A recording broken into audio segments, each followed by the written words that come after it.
बिस्मिल्लाहिर्रहमानिर्रहीम। अस्सलाम वालेकुम। मेरा नाम ज़िशान फ़रीद है और आज मैं इंतहाई अहम मौजू पेस्टिसाइड्स फार्मूलेशंस के ऊपर बात करने के लिए हाज़िर हुआ हूँ। जैसे कि हम जानते हैं कि हम एक ज़रई मुल्क हैं और बहैसियत ज़रई मुल्क के हम साल भर में अपनी मुख्तलिफ़ फ़सलों के ऊपर बहुत बड़ी मिकदार में ज़रई अद्वियात का इस्तेमाल कर रहे हैं। तो हमारा फ़र्ज़ बनता है कि जिन ज़हरों का, जिन ज़रई अद्वियात का हम इस्तेमाल कर रहे हैं, हमें उनके बारे में मुकम्मल और जामिया इल्म होना चाहिए। पेस्टिसाइड फार्मूलेशन से मुराद मुख्तलिफ केमिकल्स का मखसूस मिकदार में मिक्सचर पेस्टिसाइड फार्मूलेशन कहलाता है। ये मिक्सचर एक ऐसा मुफीद प्रोडक्ट होता है जो कि हम अपने डिज़ायर्ड या मतलूबा नताइज हासिल करने के लिए तैयार करते हैं। पेस्टिसाइड फार्मूलेशन के अंदर मुख्तलिफ केमिकल्स को मुख्तलिफ मिकदार में, ख़ास हालात में और मुख्तलिफ शक्लों के अंदर तैयार किया जाता है। पेस्टिसाइड फार्मूलेशन तैयार करने की मुख्तलिफ मकासद या वजूहात होती हैं। सबसे पहली वजह तो ये होती है कि बाज़ केमिकल्स अनस्टेबल होते हैं। उन्हें स्टेबल बनाने के लिए, उनके नताइज यकसा तौर पर हासिल करने के लिए हमें पेस्टिसाइड्स को, केमिकल्स को फार्मूलेट किया जाता है। इसके अलावा कुछ केमिकल्स पानी में हल पजीर नहीं होते। उन्हें पानी में हल पजीर बनाने के लिए कुछ केमिकल्स बहुत ज़्यादा टॉक्सिक या ख़तरनाक होते हैं। उनकी टॉक्सिसिटी कम करने के लिए, कुछ केमिकल्स को सेफ बनाने के लिए, कुछ केमिकल्स की स्टोरेज कैपेसिटी बढ़ाने के लिए, कुछ केमिकल्स को के इस्तेमाल को आसान बनाने के लिए, कुछ केमिकल्स के हैंडलिंग को आसान बनाने के लिए, इसके अलावा कुछ केमिकल्स के इस्तेमाल को आसान बनाने के लिए मुख्तलिफ अद्वियात को, मुख्तलिफ केमिकल्स को, मुख्तलिफ जहरों को हम फार्मूलेट करते हैं। मुख्तलिफ केमिकल्स की फार्मूलेशंस के दौरान बाज़ मरतबा हम एक केमिकल की सिनर्जेटिक इफ़ेक्ट से फ़ायदा उठाते हुए दूसरे केमिकल्स के साथ मिक्स करने के बाद एक ताकतवर महलूल तैयार करते हैं और उससे हम अपने डिज़ायर्ड या मतलूबा नताइज हासिल करते हैं। इसके अलावा केमिकल्स के रिज़ल्ट्स को एनहांस करने के लिए, लंबे अरसे तक किसी जहर से फ़ायदा हासिल करने के लिए हम पेस्टिसाइड्स को फार्मूलेट करते हैं। इन पेस्टिसाइड्स की फार्मूलेशंस के ज़रिए हम मुख्तलिफ़ किस्म की पेस्टिसाइड्स हासिल करते हैं, जिनमें इंसेक्टिसाइड्स कीड़े को मारने के लिए, बैक्टीरियासाइड्स बैक्टीरियाज को मारने के लिए, फंजेसाइड्स फंगस से निजात पाने के लिए, अकेरेसाइड्स, माइटेसाइड्स, इसके अलावा रोडेंटेसाइड्स, मोलोसिसाइड्स और निमेटेसाइड्स, ये मुख्तलिफ पेस्टिसाइड्स की अक़साम हैं जो कि हम मुख्तलिफ फार्मूलेशंस के ज़रिए हासिल करते हैं। पेस्टिसाइड फार्मूलेशन के अज्जा पर बात करेंगे। पेस्टिसाइड फार्मूलेशंस के अंदर सबसे अहम और सबसे बुनियादी जुज़ एक्टिव केमिकल या एक्टिव मटेरियल होता है। इस एक्टिव मटेरियल को एक जगह से दूसरी जगह ले जाने के लिए, पत्ते के ऊपर यूनिफॉर्म तौर पर फैलाने के लिए, पत्ते की एक साइड से अंदर मूव करवाने के लिए, पत्ते की ऊपर की सतह से नीचे तक पहुंचाने के लिए हम एक्टिव मटेरियल के साथ मुख्तलिफ किस्म के और अज्जा भी इस्तेमाल करते हैं। इनके अंदर सबसे पहली चीज़ कैरियर होता है। कैरियर वो मटेरियल्स होते हैं जो कि एक्टिव मटेरियल को एक जगह से पौधे के ऊपर दूसरी जगह ले जाने में हमारी मदद करते हैं। इसके अलावा पेस्टिसाइड फार्मूलेशंस के अंदर एक्टिव मटेरियल के साथ साथ कैरियर्स और उसके बाद मुख्तलिफ किस्म के एडजुएंट्स भी हम इस्तेमाल करते हैं। हमारा एडजुएंट्स को इस्तेमाल करने का मकसद एक्टिव मटेरियल की एफिकेसी को बढ़ाना है। जो एडजुएंट्स हम इस्तेमाल करते हैं उनका ज़ाती हैसियत में पेस्टिसाइडल इफ़ेक्ट नहीं होता, लिहाजा एडजुएंट्स की कोई मखसूस मिकदार भी फिक्स नहीं की जा सकती। मुख्तलिफ फार्मूलेशंस में मुख्तलिफ अक़साम के एडजुएंट्स मुख्तलिफ मिकदार में और मुख्तलिफ अक़साम के एडजुएंट्स इस्तेमाल किए जाते हैं। जब हम एडजुएंट्स की अक़साम देखते हैं तो कुछ एडजुएंट्स ऐसे होते हैं जो कि एंटी फोमिंग होते हैं। बाज़ मरतबा कुछ केमिकल्स को पेस्टिसाइड स्प्रे मशीन के अंदर मिक्स करते हुए, महलूल बनाते हुए झाग पैदा हो जाती है। उस झाग से बचने के लिए हम बाज़ मरतबा केमिकल्स के साथ एंटी फोमिंग एजेंट्स शामिल करते हैं। बाज़ मरतबा केमिकल्स को जब हम महलूल तैयार करते हैं तो उसका pH तब्दील हो जाता है। तो उसके pH को तब्दीली से रोकने के लिए हम मुख्तलिफ किस्म के बफर्स इस्तेमाल करते हैं ताकि महलूल का pH तब्दील ना हो सके। इसके अलावा बाज़ मरतबा कुछ केमिकल्स की कंपैटिबिलिटी को बढ़ाने के लिए कुछ एडजुवेंट्स ऐसे इस्तेमाल किए जाते हैं जो कि मुख्तलिफ केमिकल्स के दरमियान कंपैटिबिलिटी पैदा करते हैं। कुछ केमिकल्स ऐसे एडजुवेंट्स भी हम इस्तेमाल करते हैं जो कि ड्रिफ्ट को कंट्रोल करने के लिए इस्तेमाल होते हैं एक्टिव मटेरियल के साथ। बाज़ मरतबा हम एक्टिव मटेरियल की स्टिकीनेस, चिपकने की सलाहियत को बढ़ाने के लिए स्टिकर्स इस्तेमाल करते हैं। बाज़ मरतबा हम पेनिट्रेटर्स, ऐसे एडजुवेंट्स इस्तेमाल करते हैं जो कि एक्टिव मटेरियल को पत्ते और पौधों के अंदर तक ले जाने में हमारी मदद करते हैं। कुछ हम एडजुवेंट्स ऐसे इस्तेमाल करते हैं जो कि एक्टिव मटेरियल को पत्ते या पौधे की सतह पर फैलाने के लिए इस्तेमाल होते हैं। बाज़ मरतबा हम थिकनर्स इस्तेमाल करते हैं एक्टिव मटेरियल को गाढ़ा या थिक करने के लिए। बाज़ मरतबा हम वेटिंग एजेंट्स इस्तेमाल करते हैं एक्टिव मटेरियल के साथ, और बाज़ मरतबा हम सेफनर, एडजुवेंट के तौर पर सेफनर्स भी इस्तेमाल करते हैं ताकि एक्टिव मटेरियल की फाइटोटॉक्सिसिटी से बचा जा सके या एक्टिव मटेरियल की स्प्रे करने वाली लेबर को महफूज रखा जा सके एक्टिव मटेरियल की टॉक्सिसिटी से।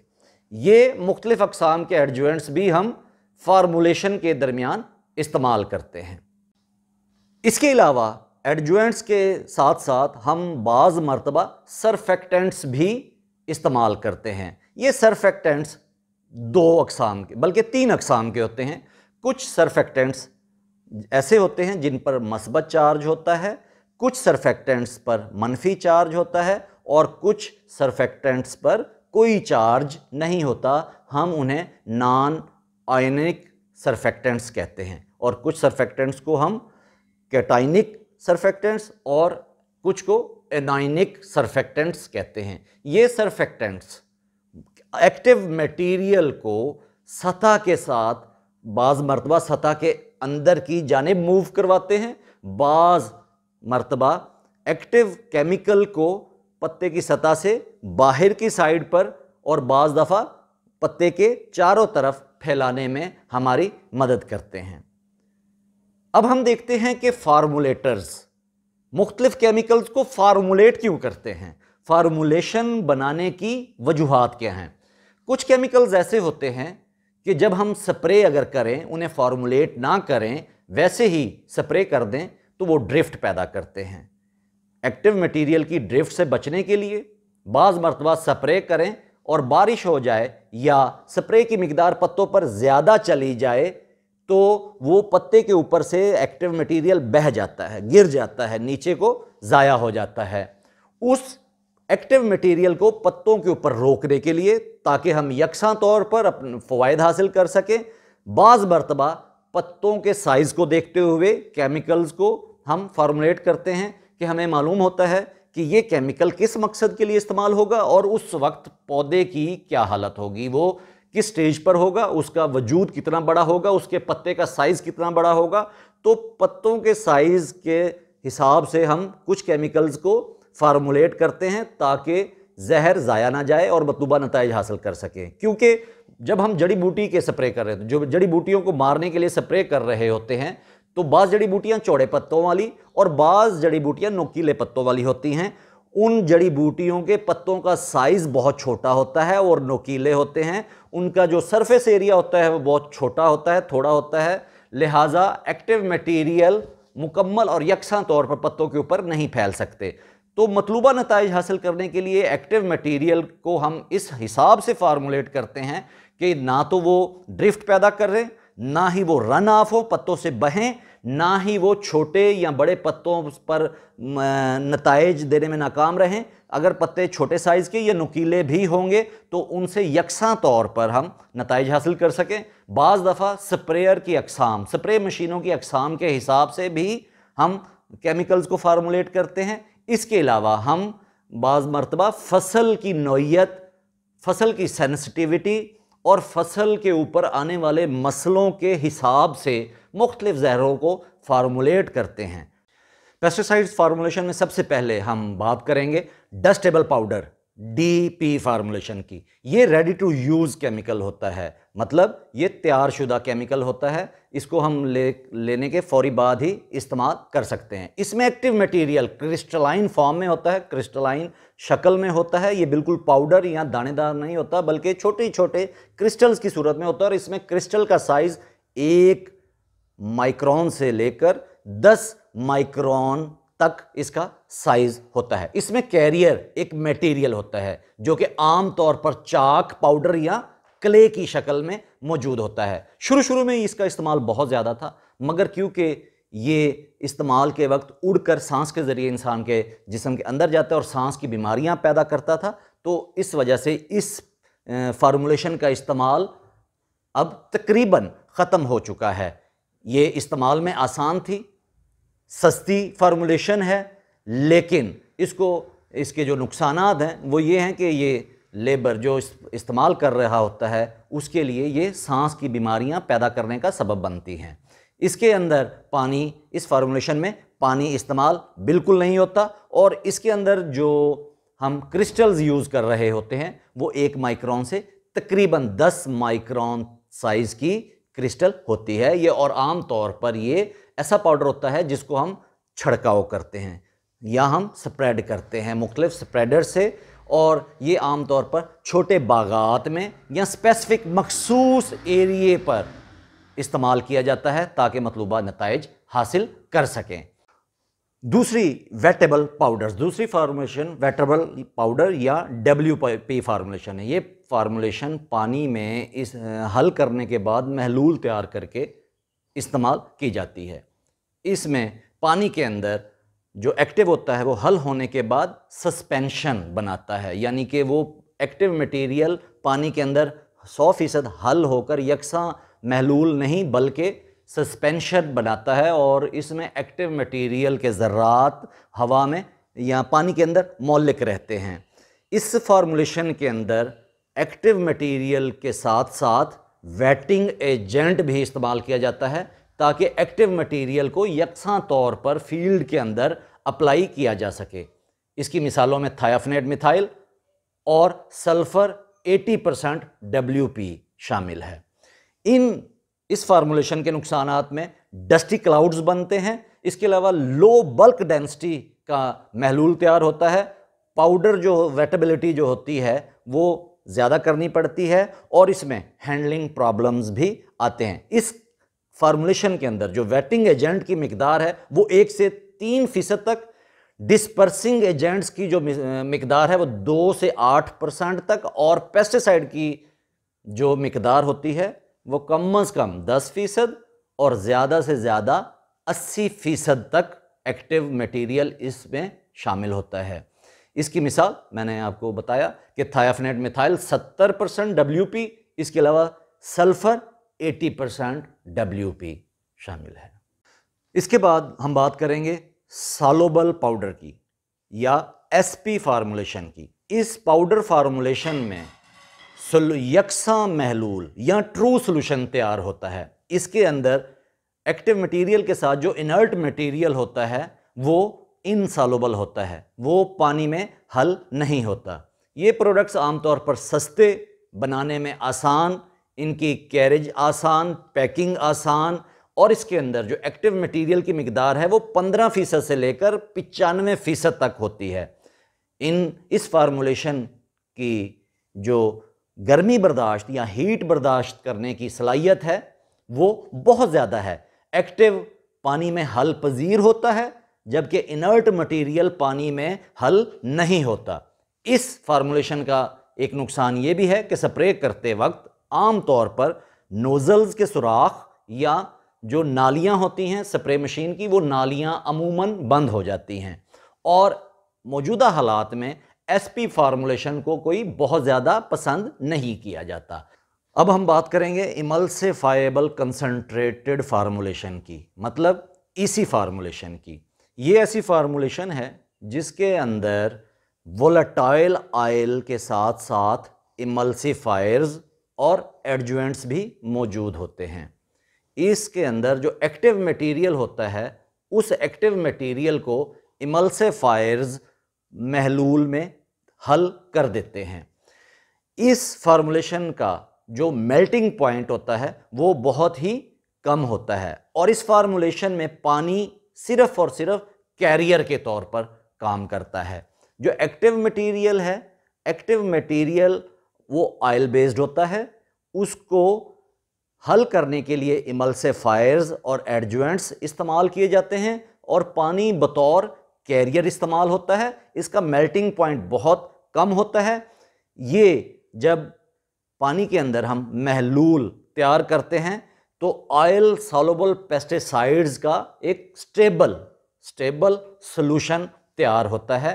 ये फार्मूलेशन आमतौर पर इस हवाले से भी बहुत अच्छी है कि ये नई कॉम्पलों को या नई जो एमर्जिंग पॉइंट्स होती हैं पौधों के अंदर और नए पत्तों को बर्निंग नहीं देता।